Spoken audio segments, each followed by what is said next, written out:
Hello மக்களே, welcome to our channel. Super bottoms free size Uno எப்படி wear பண்ணுறதுங்கிறத இந்த வீடியோவில் நான் சொல்லியிருக்கேன்.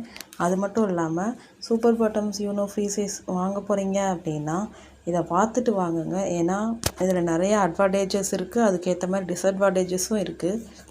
ஸோ வாங்குறதுக்கு முன்னாடி இந்த வீடியோவை ஃபுல் வீடியோவும் பார்த்துட்டு அதுக்கப்புறமா வாங்குங்க. உங்கள் ஃப்ரெண்ட்ஸ் அண்ட் ஃபேமிலிஸில் இந்த மாதிரி குழந்தைங்க வச்சுருக்காங்க அப்படின்னா, கிளாத் டைப்பர் வாங்க போகிறாங்க அப்படின்னா இந்த வீடியோவை பார்த்துட்டு அதுக்கப்புறமா கிளாத் டைப்பர் வாங்க சொல்லுங்கள். அது மட்டும் இல்லாமல் இந்த வீடியோவை நீங்கள் ஃபஸ்ட் டைம் பார்க்குறீங்க அப்படின்னா சப்ஸ்கிரைப் பண்ணிக்கோங்க. ஒருவேளை இந்த வீடியோ உங்களுக்கு பிடிச்சிருந்துச்சு அப்படின்னா லைக் பண்ணிக்கோங்க, ஷேர் பண்ணுங்கள். தேங்க்யூ ஸோ மச் ஃபார் வாட்சிங் திஸ் வீடியோ. ஃபுல் வீடியோவை மறக்காமல் பாருங்கள். வாங்க வீடியோக்குள்ளே போகலாம். Super bottoms free size you know வந்து எப்படி வியர் பண்ணுறதுன்னு சொல்லி நான் போடுறேன்னு சொல்லி இதுக்கு முன்னாடி இந்த வீடியோஸில் போட்டிருந்தேன். அந்த வீடியோவில் வந்து கிளாத் டைப்பர்ஸ் யூஸ் பண்ணலாமா வேணாமாங்கிறத பற்றி டீட்டெயில்டாக நான் சொல்லியிருந்தேன். அந்த வீடியோ பார்க்கலன்றவங்களுக்கு நான் கீழே லிங்க் தரேன், அந்த வீடியோ பார்த்துக்கோங்க. நீங்கள் கிளாத் டைப்பர் வாங்கணும் அப்படின்னா அந்த வீடியோ பார்த்துட்டு வாங்கினீங்கன்னா உங்களுக்கு ரொம்பவே யூஸ்ஃபுல்லாக இருக்கும். இப்போ சூப்பர் பாட்டம்ஸ் யூனோ வந்து எப்படி வியர் பண்ணணும் அப்படிங்கிறத பற்றி நான் என்னோடய குழந்தைக்கு போட்டு காட்டுறேன். அதை வச்சு நீங்கள் வந்து ஈஸியாக வியர் பண்ணிக்கலாம். ஃப்ரீ சைஸ் யூனோ வந்து என்கிட்ட இருக்கிறது, நான் அதை வச்சு உங்களுக்கு போட்டு காட்டுறேன். வாங்க வீடியோக்குள்ளே போகலாம். சூப்பர் பாட்டம்ஸில் ஃப்ரீ சைஸ் யூனோவில் இப்போ நான் ஒரு டைப்பர் எடுத்திருக்கேன். இதில் இருக்கிறதெல்லாம் வந்து சைஸ் அட்ஜஸ்ட்மெண்ட்டுக்கான இது பக்கிள்ஸு. நீங்கள் இதை யூஸ் பண்ணி உங்கள் குழந்தையோட ஹிப் சைஸ்க்கு ஏற்ற மாதிரி வந்து அட்ஜஸ்ட் பண்ணிக்கலாம். இந்த சைடு பார்த்திங்கன்னா 2 பட்டன் இருக்கும், இதை நீங்கள் யூஸ் பண்ணிக்கலாம். இப்படி நம்மளோட குழந்தையோட ஹிப் சைஸ் அட்ஜஸ்ட் பண்ணிக்கிறது. இதில் ஒரு ப்ளஸ் பாயிண்ட் என்னென்னா, நம்ம நார்மல் பேசிக்லலாம் வந்து பார்த்திங்க அப்படின்னா இந்த பட்டன்ஸ் இருக்காது. ஸோ நம்ம ஓரளவுக்கு தான் வந்து ஹிப் சைஸ் அட்ஜஸ்ட் பண்ண முடியும். இதில் நம்மளுக்கு ஃப்ரீ சைஸுன்றதுனால 6 மந்த்லேருந்து 3 இயர்ஸ்க்கு வரைக்குமே நம்ம யூஸ் பண்ணிக்கலாம் அப்படின்னு சொல்லி நம்மளோட ஸ்பெசிஃபிகேஷன்ஸில் கொடுத்துருக்குறாங்க. வாங்க இப்போ எப்படி வியர் பண்ணலான்னு பார்க்கலாம். இது வந்து இன்னர் ஷெல்லு. ஃபஸ்ட் இதில் உள்ள பார்ட்ஸ் என்னென்ன அப்படி இருக்குன்றதை நான் காட்டுறேன். இது வந்து அவுட்டர் ஷெல்லு. இதில் வந்து என்னென்னா, இதில் நம்மளோட வாட்டர் ப்ரூஃப் அவுட்டர் லேயர் இருக்கும். ஸோ இந்த லேயர்லேருந்து வெளியில் வந்து இதை வாட்டர் வந்து வெளியே வராது. ஸோ வெளியே வந்து நான் குழந்தைக்கு வந்து உள்ளக்க வந்து இந்த ஷீட் வந்து இந்த தெரி காட்டன் வந்து குழந்தைக்கு ட்ரை ஃபீலை கொடுக்கும். நம்மளோட யூரின் வந்து போனாலுமே வந்து அந்த குழந்தைக்கு வந்து அந்த ட்ரை ஃபீல் தராது. அதே மாதிரி தான் இந்த ஷெல், அப்சர்வன்சி ஷெல். ஸோ இதில் வந்து என்னென்னா, நம்மளோட பேடு இருக்கும், இன்னர் பேடு. அதுக்கு உள்ளக்க வந்து என்னென்னா, இது வேணுன்றவங்க யூஸ் பண்ணிக்கலாம். Booster pad. ஒரு சில குழந்தைங்க வந்து நிறைய யூரின் போவாங்க, இல்லை ஃபுல் நைட்டு வந்து நம்ம இந்த டைப்பர் யூஸ் பண்ண போகிறோம் அப்படின்ற பட்சத்தில் இந்த பூஸ்டர் பேட் யூஸ் பண்ணிங்க அப்படின்னா உங்களுக்கு நிறைய அப்சர்வன்சி கொடுக்கும். 8 hours வரைக்கும் கூட நீங்கள் இந்த டைப்பர் யூஸ் பண்ணலாம் அப்படின்னு சொல்லி போட்டிருக்காங்க. மோஸ்ட்லி எந்த டைப்பராக இருந்தாலும் குழந்தைங்களுக்கு இதை 4 hours வந்து ரிமூவ் பண்ணுன்றது பெஸ்ட்டு. இப்போது வெறும் நீங்கள் இந்த பேட் மட்டும் யூஸ் பண்ணுறீங்க, நம்மளோட இது யூரின் அப்சர்வ் பண்ணுறதுக்கு இந்த பேட் மட்டுமே யூஸ் பண்ணுறீங்க அப்படின்னா 3 hours வந்து மினிமம் அப்சர்வன்சி இருக்கும் அப்படின்னு சொல்லியிருக்காங்க. பட் இது வந்து 3 hours அவங்க சொல்கிற மாதிரி எல்லா குழந்தைங்களுக்கும் செட் ஆகாது. ஒவ்வொரு குழந்தையோட யூரினோட இது குவான்டிட்டியும் இது டிஃப்ரெண்ட்டாக இருக்கும். என் குழந்தைக்கு வந்து இது மேக்ஸிமம் 2 யூரின்ஸ் தான் தாங்குச்சு. ஒரு சில குழந்தைங்க வந்து யூரினோட குவான்டிட்டி கம்மியாக இருக்கும், அவங்களுக்கு வந்து ஒரு வேளை 3 hours தாங்கலாமா இருக்கலாம். பட் யூரின் குவான்டிட்டி அதிகமாக இருக்கிற குழந்தைங்களுக்கு வந்து 2 hours தான் இது 2 யூரின் தான் இது வந்து தாங்குது. ஸோ இது எப்படி ஃபிக்ஸ் பண்ணுறது அப்படிங்கிறத பற்றி நான் இப்போ காட்டுறேன். இது ஒருவேளை பூஸ்டர் பேட் யூஸ் பண்ணணும் அப்படின்னா நீங்கள் என்ன பண்ணணுன்னா, இந்த பூஸ்டர் பேடை எடுத்து இதுக்கு நடுவில் வச்சுக்கணும். நடுவில் வச்சுட்டு இதை ஒன்று போல் மடித்து விட்டுக்கோங்க. அப்படின்னா இந்த பூஸ்டர் ஓகே போடவா. இப்போ நீங்கள் என்ன பண்ணணும் அப்படின்னா, இந்த பூஸ்டர் பேடை நடுவில் வச்சுக்கோங்க. ஒருவேளை லாங் டைம் வந்து உங்களுக்கு அப்சர்வன்சி தேவை அப்படின்னா இதை யூஸ் பண்ணிக்கோங்க. இதை யூஸ் பண்ணுறப்ப இதில் வர அட்வான்டேஜ் அண்ட் டிஸ்அட்வான்டேஜை நான் கடைசியாக சொல்கிறேன். பட் இதை எப்படி வியர் பண்ணுறதுன்றதை நான் இப்போ காட்டுறேன். போட்டுட்டு இங்கே 2 ஸ்னாப் பட்டன்ஸ் இருக்கும். இது நம்மளோட டாப்பில் இந்த அவுட்டர் ஷெல்லில் இந்த 2 ஸ்னாப்பில் வந்து இந்த ஸ்னாப்ஸை ஃபிக்ஸ் பண்ணிக்கோங்க. இந்த ஸ்னாப் நீங்களாக கலட்டாமல் கலராது, அது வந்து ஒரு ப்ளஸ் பாயிண்ட். ஏன்னா குழந்தைங்களுக்கு வந்து இது உருவி வராது, நம்மளாக கலட்டுற வரைக்கும் அது பாட்டில் சிக்குன்னு நின்றுக்கும். ஸோ இப்போது கரெக்டாக மடித்து விட்டுக்கோங்க. உள்ளக்க வந்து ஏதாவது மடிசல் இருந்துச்சுன்னா குழந்தைக்கு டிஸ்கம்ஃபர்ட்டாக இருக்கும். ஸோ இதை ஒன்று போல் எடுத்து விட்டுக்கோங்க. அப்போ தான் குழந்தைக்கு வந்து எந்த ஒரு டிஸ்கம்ஃபர்ட்டும் இருக்காது. இதை எடுத்து விட்டுட்டு இப்போ எப்படி வியர் பண்ணுறதுன்னு காட்டலாம். குழந்தைங்கள வந்து படுக்க வச்சுட்டு வந்து நீங்கள் மாற்றினா தான் கரெக்டாக இருக்கும். பாஸ் இப்போ எப்படி வியர் பண்ணலான்னு காட்டுறேன். ஃபஸ்ட்டு வந்து நான் சொன்ன மாதிரி பேடை வந்து ஃபிக்ஸ் பண்ணியிருக்கேன். உள்ளக்க வந்து பூஸ்டர் பேட் வச்சுருக்கேன். பூஸ்டர் பேட் வேணுன்றவங்க யூஸ் பண்ணிக்கலாம். இல்லை நான் வந்து கொஞ்ச நேரம் தான் வந்து குழந்தைக்கு யூஸ் பண்ணுவேன் அப்படின்னா வந்து பூஸ்டர் பேட் தேவையில்லை. ஃபஸ்ட்டு வந்து இந்த பேட் மட்டும் யூஸ் பண்ணி பாருங்கள் எத்தனை யூரின் உங்கள் குழந்தைக்கு தாங்குதுன்னு சொல்லிட்டு. அதுக்கப்புறம் வேணும்னா பூஸ்டர் பேட் யூஸ் பண்ணிக்கோங்க. இல்லாட்டி பூஸ்டர் பேடை வந்து அவாய்ட் பண்ணிக்கோங்க. இது ரொம்ப பல்கியாக தெரியும். இப்போ எப்படி வியர் பண்ணுறதுன்னு காட்டுறேன். இது வந்து என்ன பார்த்தீங்க அப்படின்னா ஈஸி க்ளீன் டாப் ஷீட்டு. இது எதுக்காக அப்படின்னா ஒருவேளை குழந்தை வந்து பூ போயிட்டாங்க அப்படின்னா வந்து ஈஸியாக வந்து க்ளீன் பண்ணுறது யூஸ் ஆகும். இதை ஒருவேளை பூ போயிட்டாங்க அப்படின்னா நீங்கள் டைப்பர் ரிமூவ் பண்ணி இதை மட்டும் எடுத்து நம்மளோட ஃபாஸ்ட்டாக வந்து வர டேப் வாட்டரில் வந்து கழுவிக்கலாம். ஒருவேளை டேப் உங்கள் வீட்டில் இல்லை, நார்மல் பக்கெட்டில் தண்ணி இருந்தால் கூட அதில் எடுத்து இப்படி கசக்குனீங்கன்னா வந்து இதுவும் ஈஸியாக வந்துடும். அதனால தான் இது ஈஸி க்ளீன் டாப் ஷீட் வந்து தனியாக நீங்கள் வேணும்னா அந்த வெப்சைட்லேயே இருக்குது, வாங்கிக்கலாம்.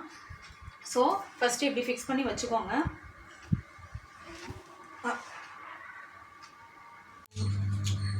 இப்போ எப்படி வியர் பண்ணுறதுன்றதை பார்க்கலாம். ஃபஸ்ட்டு வந்து குழந்தை நீங்கள் படுக்கிற பொசிஷனில் வச்சுக்கோங்க.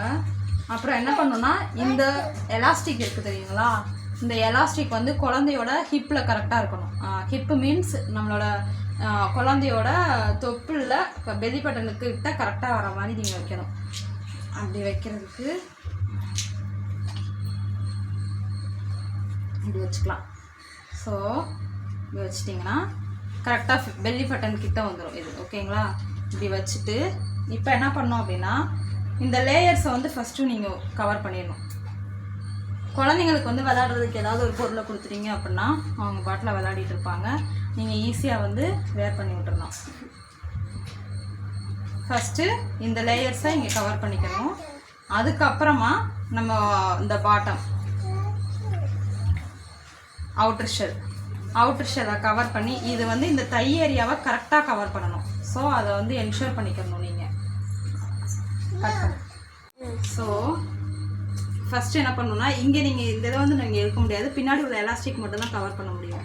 இதை என்ன பண்ணோம் அப்படின்னா இந்த ஈஸி க்ளீன் டாப் ஷீட்டு இருக்கிறதுனால இந்த எலாஸ்டிக் வந்து குழந்தைங்களுக்கு வந்து இந்த எலாஸ்டிக் மார்க் வந்து காலில் விழுகாது. ஸோ நீங்கள் என்ன பண்ணணும்னா இந்த ஈஸி க்ளீன் டாப் ஷீட்டை வெளியே விட்டு நீங்கள் யூஸ் பண்ணிங்கன்னா பெட்டர்.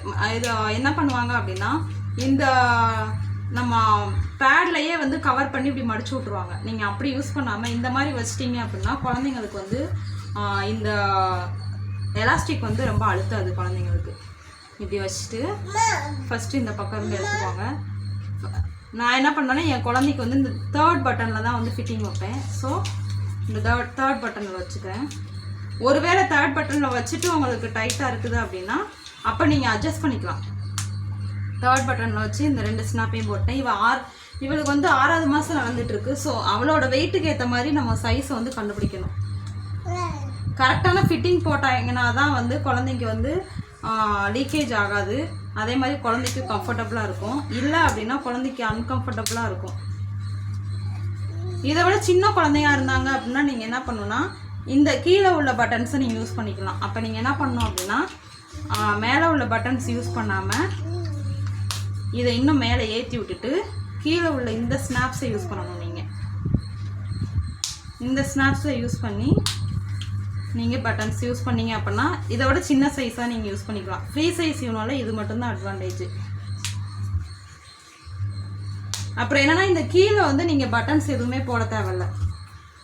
இதுக்கு ஒரு ஷார்ட் கட்னா இப்படி இழுத்து விட்டீங்க அப்படின்னா இங்கே எனக்குலாம் வந்து உங்களுக்கு கவர் லீக்கேஜ் ஆகாது குழந்தைங்களுக்கு.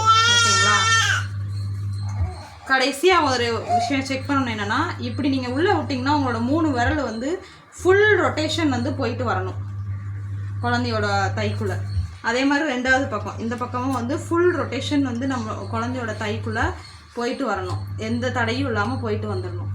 இங்கேயும் நம்மளோட ஒரு கை வந்து உள்ளே போகணும். அப்படி இருந்தால் தான் குழந்தைக்கு வந்து ஃப்ரீயாக இருக்கும். இல்லாட்டி ரொம்ப டைட்டாகிடும். இது வந்து என் குழந்தைக்கு சேராத சைஸு. நான் மேலே தான் வந்து எப்பயும் யூஸ் பண்ணுவேன். உங்களுக்கு போடணுன்றதுக்காக போட்டு காட்டினேன். எந்த வித மடிப்புகளும் இல்லாமல் பார்த்துக்கோங்க. அப்படின்னா தான் வந்து குழந்தைக்கு வந்து எந்த வித டிஸ்டர்பன்ஸ் இருக்காது. இல்லாட்டி உள்ளக்க குழந்தைக்கு இடிச்சிட்டே இருக்கும். அப்புறம் வந்து குழந்தை இரிட்டேட் ஆகி அழுதுகிட்டே இருப்பாங்க.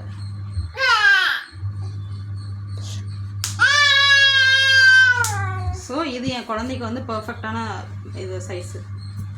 இப்போ நீங்கள் என்ன பண்ணணும் அப்படின்னா, இப்போ குழந்தைய பார்த்தீங்க அப்படின்னா பின்னாடி காட்டுறேன்.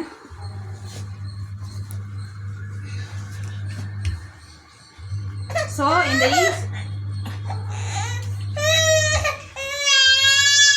இந்த ஈஸி க்ளீன் டாப் ஷீட் வந்து நீங்கள் யூஸ் பண்ணாமலும் இருக்கலாம். பட் அது யூஸ் பண்ணலை அப்படின்னா என்ன மாதிரியான விஷயங்கள் இருக்குது அப்படின்றத நான் உங்களுக்கு சொல்கிறேன். இப்போ பாருங்கள், குழந்தை விளையாடிட்டு இருக்காங்க. இது வந்து பாசிட்டிவ் என்ன அப்படின்னா, நம்ம வந்து டிஸ்போசபிள் டைப்பர்ஸோட விளைவுகள் எல்லாமே நம்மளுக்கு தெரியும். அது பூமியில் வந்து சீக்கிரமாக வந்து அழியாது. அது ரொம்பவே பூமிக்கு வந்து கெடுதி விளைவிக்கக்கூடியது. ஸோ டிஸ்போசபிள் யூஸ் பண்ணுறது போல் நம்ம இந்த கிளாத் டைப்பர்ஸ் வந்து யூஸ் பண்ணலாம். ஒரு 3 to 4 ஹவர்ஸ்க்கு வந்து யூஸ் பண்ணிக்கலாம். பூஸ்டர் பேட் யூஸ் பண்ணோன்னா 8 ஹவர்ஸ் வரைக்கும் யூஸ் பண்ணிக்கலாம்னு சொல்லியிருக்காங்க. இதில் உள்ள நெகட்டிவ் பாயிண்ட்ஸ் என்ன அப்படின்னு சொல்லி பார்த்தீங்கன்னா, பாசிட்டிவில் இன்னொரு பாயிண்ட் என்ன இருக்குது அப்படின்னா, நம்மளோட மணியை வந்து சேவ் பண்ணிக்கலாம். இது மொத்தமாகவே வந்து ஒரு 7 தான் என்கிட்ட இருக்குது. 4 super bottoms Uno free size you know, அப்புறமா வந்துட்டு பெம்பிக்காவில் ஒரு 3 இருக்குது. மொத்தமாகவே வந்து என்கிட்ட 7 பேட்ஸ் தான் இருந்தது. அதை வச்சே எனக்கு வந்து கிட்டத்தட்ட 1 இயர் வரைக்கும் வந்து வேறு எந்த டைப்பர்ஸுமே தேவைப்படல. ஸோ இந்த மாதிரி நீங்கள் வாங்கி வச்சுக்கிட்டீங்க அப்படின்னா, ஒருவேளை நீங்கள் வந்து ஒர்க்கிங் மாம் இல்லை, இது வீட்டில் தான் இருக்கீங்க, உங்களுக்கு வந்து டே டைமில் வந்து குழந்தைங்களுக்கு டைப்பர் எதுவுமே தேவையில்லை, நைட் டைமில் மட்டும்தான் தேவைப்படுது அப்படின்னா, நீங்கள் தாராளமாக வந்து இந்த மாதிரி கிளாத் டைப்பர்ஸ் யூஸ் பண்ணிக்கலாம். பட் வந்து ஆக்டிவிட்டி டைமில் வந்து என்னோடய குழந்தைக்கு செட் ஆகலைன்னு சொல்லி ஆல்ரெடி இதை டைப்பர் ரிவ்யூ வீடியோவில் போட்டிருந்தேன். அதை ஃபுல்லாக பார்த்தீங்கன்னா தெரியும். இது பார்த்தீங்க அப்படின்னா இதோட நெகட்டிவ் என்ன அப்படின்னா, இங்கே பாருங்கள், குழந்தையோட இதுக்கு எவ்வளோ கேப் இருக்குதுன்னு பாருங்கள். இவ்வளோ தூரம் இருக்குது. இது வந்து இப்போ உட்கார வச்சு காட்டுறேன் குழந்தைய. ஓகே, குழந்தை நிற்கும்போது பாருங்கள் எவ்வளோ கேப் விட்டு நிற்கிறாங்கன்னு பாருங்கள். இது வந்து ஒரு குழந்தை ஒன்று போல் நிற்கவே முடியல இதை போட்டிருக்கும் போது. அதே மாதிரி பாருங்கள், உட்காரும்போது பாருங்கள், இப்படி உட்காந்ததுனால என்னோடய குழந்தை என்னாச்சுன்னா, உட்காந்து பழகிறதுக்கே ரொம்ப நாள் ஆச்சு. இப்போ இதை இல்லாமல் வந்து குழந்தை உட்கார வச்சா வந்து ஈஸியாக உட்காருவா என் பொண்ணு. ஆனால் பாருங்கள், இவளால் உட்காரவே முடியல. ஸோ இந்த டைப்பர் வந்து கொஞ்ச நாள், ஒரு 10 months வரைக்கும் வந்து என்னோடய பொண்ணுக்கு யூஸ் பண்ணேன். அதுக்கப்புறம் வந்து அவள் உட்கார்றதுல நிறைய டிஃப்ரென்ஸ் இருந்ததுனால நான் வந்து இதை ஸ்டாப் பண்ணிட்டேன். இப்போ இதை வந்து நான் வந்து ப்ரீ லவ்டு டைப்பர்ஸில் தான் வந்து சேல் பண்ணலாம் அப்படின்னு சொல்லியிருக்கேன். ஆனால் வந்து இந்த டைப்பர் நிஜமாகவே நைட்டு தூங்கும்போது வந்து குழந்தைங்களுக்கு ரொம்பவே யூஸ்ஃபுல் தான். அப்புறம் வந்துட்டு இதில் உட்கார்றப்ப தான் எனக்கு பெரிய மைனஸ் சேவும். நீங்கள் பார்த்தீங்கல்ல, இப்போ குழந்தைய வந்து டைப்பர் இல்லாமல் நான் உட்கார வச்சு காட்டுறேன் பாருங்கள். இப்போ பாருங்கள், டைப்பர் இல்லாமல் இருக்கா, வெறும் இது நம்மளோட ஸ்ட்ரைட்டாக இது அவள் காலு கிட்ட வச்சு எவ்வளோ அழகாக நிற்கிறான்னு. பட் அதுவே பாருங்கள், டைப்பர் இருந்தப்போ எவ்வளோ கஷ்டப்பட்டு விளாட்றா ரொம்ப பாரு.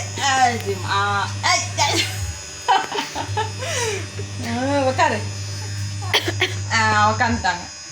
இப்போ பாருங்கள் எவ்வளோ கம்ஃபர்டபுளாக உட்காடுறாங்கன்னு சொல்லி. இந்த கம்ஃபர்டபுள் வந்து அந்த டைப்பர் போட்டிருக்கும் போது இருக்க மாட்டேங்குது. ஸோ அது நான் தங்கமே எவ்வளோ அழகாக உட்காடுறாங்கன்னு பாருங்கள். இந்த ஒரு கம்ஃபர்ட் வந்து குழந்தைங்களுக்கு வந்து அந்த டைப்பர் இருக்கும்போது வந்து உட்கார மாட்டுறாங்க. இதனாலேயே வந்து என் குழந்தைக்கு இந்த பேக் சைடு வந்து வளைஞ்சு உட்காருவா. இன்னும் கூட அவளுக்கு வந்து 2.25 வயசு ஆக போகுது. இன்னும் கூட வளைஞ்சிட்டு தான் உட்காருவா. அது வந்து நான் டைப்பர் ரிவ்யூ வீடியோலேயே அவள் உட்காந்துருக்கிறத காட்டினேன். இந்த மாதிரி வந்து உட்கார்றதுலே நிறைய சேஞ்சஸ் வருது. எனக்கு இந்த டைப்பர்னால தான் அப்படி ஆச்சுன்றது எனக்கு ஒரு டவுட். இப்போ உட்கார வைக்கும்போது தான் எனக்கு தெரியுது அந்த டைப்பர் வந்து குழந்தையோட உட்கார்றதுல எவ்வளோ சேஞ்சஸை கொடுத்துருச்சு அப்படின்னு சொல்லி. ஸோ நீங்கள் நல்லா யோசித்துட்டு வாங்குங்க. கிளாத் டைப்பர் வாங்கணும் அப்படின்னா, டே டைமில் யூஸ் பண்ணணும் அப்படின்னா கண்டிப்பாக தயவு செஞ்சு வாங்காதீங்க. நைட் டைமுக்கு மட்டும்தான் இது சூட்டபிள். நைட்டு தூங்குறப்ப மட்டும் இதை யூஸ் பண்ணிக்கோங்க கிளாத் டைப்பர்ஸு. மற்றபடி வந்து என்னோட 4 கிளாத் டைப்பர்ஸ் இருக்குது. இப்போது இதில் இன்னொரு ப்ளஸ் பாயிண்ட் என்ன இருக்குது அப்படின்னா, நம்ம டிஸ்போசபிள் டைப்பர்ஸ் யூஸ் பண்ணோம் அப்படின்னா அதில் வந்து இந்த மாதிரி பிரிண்ட்ஸ் எல்லாம் நம்ம வாங்க முடியாது. நம்ம அந்த டிஸ்போசபிள் டைப்பர் போட்டு அதுக்கு மேலே குழந்தையோட ட்ரெஸ்ஸு வந்து பேண்ட்டியோ ஏதோ ஒன்று நம்ம திரும்ப அதுக்கு மேலே ஒன்று போட்டு தான் வந்து குழந்தைக்கு அது ஒரு அழகாக காட்டும். பட் இதில் வந்து நிறைய பிரிண்ட் இருக்கும். இந்த மாதிரி வந்து டிஃப்ரெண்ட் பிரிண்ட்ஸ் இருக்கிறதுனால நம்ம இதுக்கு மேலே தனியாக வந்து குழந்தைக்கு ட்ரெஸ் போடணும் அப்படின்னு இல்லை. இதை போட்டிங்க அப்படின்னா இதுவே வந்து குழந்தைங்களுக்கு ஒரு நல்ல அழகாக ஒரு ட்ரெஸ் போட்ட மாதிரி தான் இருக்கும். ஸோ இதில் என்கிட்ட ஒரு 7 டைப்பர் இருக்குது, 3 இது வாஷிங்கில் இருக்குது. இப்போ இந்த 4 பிரிண்ட்டில் உங்களுக்கு எந்த பிரிண்ட் ரொம்ப பிடிச்சிருக்குன்னு சொல்லி கமெண்டில் சொல்லுங்கள். இல்லை வேறு ஏதாவது பிரிண்ட் உங்கள்கிட்ட என்ன கலரில் இருக்குது அப்படிங்கிறத வந்து கமெண்டில் சொல்லுங்கள். அந்த பிரிண்ட் நல்லா இருந்தால் நானும் வாங்கிட்டு. சரி, ஓகே. இதில் உள்ள அட்வான்டேஜ் அண்ட் டிஸ்அட்வான்டேஜ் சொல்கிறேன்னு சொல்லியிருந்தேன் இல்லைங்களா? ஃபர்ஸ்ட் அட்வான்டேஜஸ் பற்றி சொல்லிடலாம். இதில் வந்து நிறைய பிரிண்ட்ஸ் இருக்குது. ஸோ நீங்கள் வந்து டிஃப்ரெண்ட் கலர்ஸில் வந்து யூஸ் பண்ணிக்கலாம். அப்புறம் வந்து காஸ்ட் சேவிங்ஸ் தான். ஒரு மந்த்துக்கு நீங்கள் வந்து டிஸ்போசபிள் டைப்பர் வாங்கினீங்க அப்படின்னா ஒரு மந்த்துக்கே வந்து மினிமம் ஒரு 600 to 700 கிட்ட ஆகிடுது. பட் இந்த கிளாத் டைப்பர் வாங்கினீங்க அப்படின்னா ஒரு குழந்தைக்கு ஒரு 4 டைப்பர் வாங்கினீங்களாலே 3 வயசு வரைக்கும் யூஸ் பண்ணிக்கலாம். அதே டைப்பரை திரும்ப நீங்கள் அடுத்த குழந்தைக்கும் கூட யூஸ் பண்ணிக்கலாம். ஸோ வந்து டெஃபினெட்லி வந்து மோர் தென் 12,000 கிட்ட உங்களுக்கு சேவ் ஆகும். அடுத்து என்விரான் ஃப்ரெண்ட்லி. டிஸ்போசபிள் டைப்பர்ஸில் வந்து அந்தளவுக்கு என்விரான் ஃப்ரெண்ட்லி கிடையாது. இன்னொன்று ரேஷஸ் ஃப்ரீ. இதில் வந்து கண்டிப்பாக ரேஷஸ் வந்து வராது. பட் வாஷிங் ரொட்டேஷன்ஸ் கரெக்டாக நீங்கள் ஃபாலோ பண்ணிங்கன்னா ரேஷஸ் வராமல் பார்த்துக்கலாம். வாஷிங் ரொட்டேஷன் கண்டிப்பாக நீங்கள் வந்து அந்தந்த பிராண்டில் என்னென்ன கொடுத்துருக்காங்களோ அதை நீங்கள் ஃபாலோ பண்ணி தான் ஆகணும். அந்த மாதிரி வாஷிங் இன்ஸ்ட்ரக்ஷன்ஸ் எல்லாம் கரெக்டாக ஃபாலோ பண்ணிங்கன்னா நீங்கள் இதை ரொம்ப நாள் யூஸ் பண்ணிக்கலாம். வாங்க இப்போ டிஸ்அட்வான்டேஜஸ் என்னென்ன இருக்குதுன்னு சொல்லி பார்த்துடலாம். ஃபர்ஸ்ட் டிஸ்அட்வான்டேஜ் என்ன அப்படின்னு பார்த்தீங்கன்னா, இது ரொம்ப பல்கியாக இருக்குது. குழந்தைங்க உட்காரதுக்கே ரொம்ப சிரமப்படுறாங்க. ஆக்டிவிட்டி டைமில் இதை நான் சஜஸ்ட் பண்ணவே மாட்டேன். ஆக்டிவிட்டி டைமில் இதை யூஸ் பண்ணாதீங்க. குழந்தைங்களோட இது க்ரோயிங்கே வந்து ஸ்லோவாகிடும். கரெக்டாக உட்கார்ற ஷேப்பு எல்லாமே வந்து சேஞ்ச் ஆகிடும். ஸோ ஆக்டிவிட்டி டைமில் கண்டிப்பாக இதை வந்து யூஸ் பண்ணாதீங்க. நெக்ஸ்ட்டு டிஸ்அட்வான்டேஜ் என்னென்னா, நம்ம வாஷ் பண்ணணும். ஒரு சிலருக்கு வந்து டைப்பர்ஸ் வாஷ் பண்ணுறதே பிடிக்காது. பட் இதில் வந்து வாஷிங் இன்ஸ்ட்ரக்ஷன்ஸ் வந்து எல்லா டைப்பர்ஸ்க்குமே கொடுக்குறாங்க. ஸோ அது ரொம்ப கஷ்டம் கிடையாது. நீங்கள் பழகிக்கிட்டீங்க அப்படின்னா அதுவும் ஈஸி தான். 3வது என்ன டிஸ்அட்வான்டேஜ் அப்படின்னா, இதில் உள்ள அந்த தை ஏரியாவில் இருக்கக்கூடிய அந்த எலாஸ்டிக்ஸ் அது ரொம்பவே வந்து குழந்தைங்களுக்கு வந்து இரிட்டேஷன் கொடுக்கும். இரிட்டேஷன் சொல்ல முடியாது, ரொம்ப வந்து அழுத்தத்தை கொடுக்குது. அது என் குழந்தைக்கு வந்து செட் ஆகலை. பட் இந்த ஈஸி க்ளீன் டாப் ஷீட்டை வச்சு மேனேஜ் பண்ணி நான் போட்டதுனால அதுக்கப்புறம் அந்த மார்க் வரலை. அப்புறம் அப்சர்பன்சி, அந்த பிராண்டில் கொடுக்குற மாதிரி அப்சர்பன்சி எல்லோரும் எதிர்பார்க்க முடியாது. ஒவ்வொரு குழந்தைக்கும் அது டிஃபர் ஆகும். உங்கள் குழந்தைக்கு ஃபஸ்ட்டு நீங்கள் வியர் பண்ணி பார்த்துட்டு அதுக்கப்புறமா வந்து அது எவ்வளோ அப்சர்வ் பண்ணுறதுன்றதை நீங்கள் அப்சர்வ் பண்ணிவிட்டு அதுக்கப்புறமா வந்து அது எவ்வளோ நேரம் அப்சர்வ் பண்ணணும்னு நீங்கள் பார்த்துக்கோங்க. நீங்கள் டிஸ்போசபிள் டைப்பர் யூஸ் பண்ணாலும் சரி, நீங்கள் கிளாத் டைப்பர் யூஸ் பண்ணாலும் சரி, கண்டிப்பாக குழந்தைங்களுக்கு வந்து டைப்பர் க்ரீம்ஸ் யூஸ் பண்ணுங்கள். டைப்பர் க்ரீம்ஸ் யூஸ் பண்ணவங்களுக்கு பிடிக்கல அப்படின்னா கண்டிப்பாக நம்ம நார்மலாக யூஸ் பண்ணுற தேங்காய் எண்ணெய் யூஸ் பண்ணிக்கோங்க. என் குழந்தைக்கு நான் தேங்காய் எண்ணெய் மட்டும்தான் யூஸ் பண்ணுறேன். இது வரைக்கும் ரேஷஸ் எதுவுமே வந்ததில்லை. ஸோ இந்த பாயிண்ட்டை கண்டிப்பாக நோட் பண்ணிக்கோங்க. தேங்க்யூ ஃபார் வாட்சிங் திஸ் வீடியோ. அடுத்து இன்னொரு வீடியோவில் உங்களை சந்திக்கிறேன். ப்ளீஸ் இந்த சேனலை சப்ஸ்கிரைப் பண்ணிக்கோங்க. உங்கள் ஃப்ரெண்ட்ஸ் அண்ட் ஃபேமிலிக்கு ஷேர் பண்ணுங்கள். தேங்க்யூ ஃபார் வாட்சிங். 2 பேரும் ஒரு வேலையை காட்ட ஆரம்பிச்சிட்டாங்க. ஸோ நம்ம இதோட இந்த டைப்பர் ரிவ்யூ வீடியோவை முடிச்சுக்கலாம்னு நினைக்கிறேன். இதுக்கப்புறம் நம்மளோட பேடர் அண்டர்வியர்ஸ் பற்றி வீடியோ போடணும்னு சொல்லியிருக்கேன். அது வந்து அடுத்த வீடியோவில் நான் உங்களுக்கு டீட்டெயில்டாக சொல்கிறேன். தேங்க்யூ ஃபார் வாட்சிங்.